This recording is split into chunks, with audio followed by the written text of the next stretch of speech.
Just as you overhear people saying that the doctor prescribed such and such for him, like riding, or cold baths, or walking barefoot, say this: nature prescribed illness for him.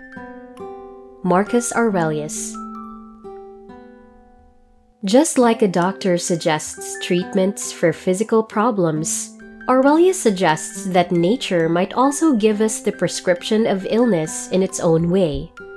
We often view illness as something to be avoided at all costs, something that interrupts our lives and causes discomfort.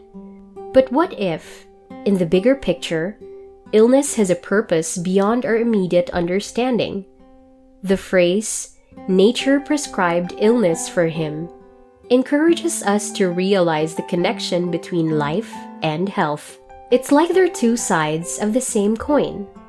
To not only see illnesses as disruptions, but also a part of life.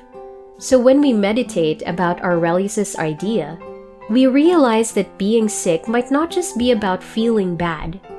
It could be nature's way of leading us, teaching us, and helping us value the highs and lows of life. Sickness is a problem for the body, not the mind, unless the mind decides that it is a problem. Lameness, too, is the body's problem, not the mind's.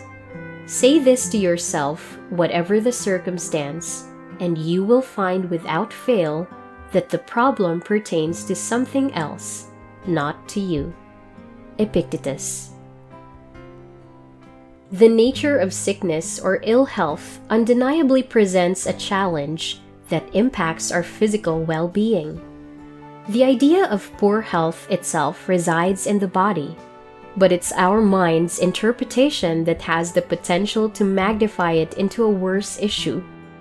From this, Epictetus puts forth that even lameness primarily concerns it and not just the mind. This guidance encourages us to construct a personal mantra in order to bear in mind that regardless of the circumstances within us, challenges pertain to someone else and not to us. It's almost as if he's motivating us to grasp that problems, whether they manifest as sickness or physical constraints, are external occurrences that don't define the essence of our identity. This approach to interpreting our experiences beckons us to reflect upon the impact of our perceptions and to ponder how they mold our responses to physical challenges. If you meet sickness in a sensible manner, do you really think you are achieving nothing? You will be demonstrating that even if one cannot always beat it, one can always bear an illness. There is room for heroism, I assure you, in bed as anywhere else. War and the battlefront are not the only spheres in which proof is to be had of a spirited and fearless character. A person's bravery is no less evident under the bedclothes. Seneca. This quote shifts our perspective on how we respond when we're not in good health. Instead of feeling ineffective, it actually emphasizes the value of handling sickness in a sensible way.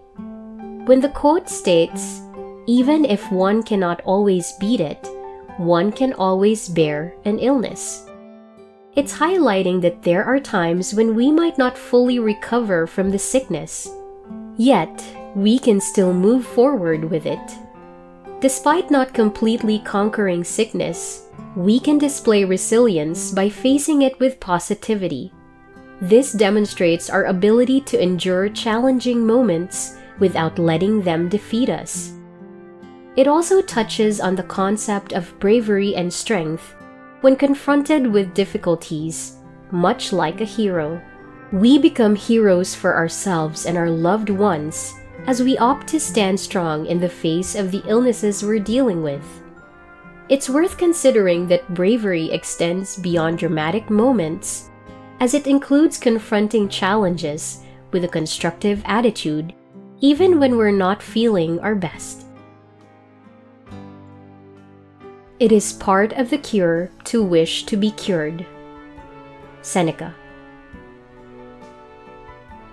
In moments of sickness, our emotions often mirror our discomfort and frustration.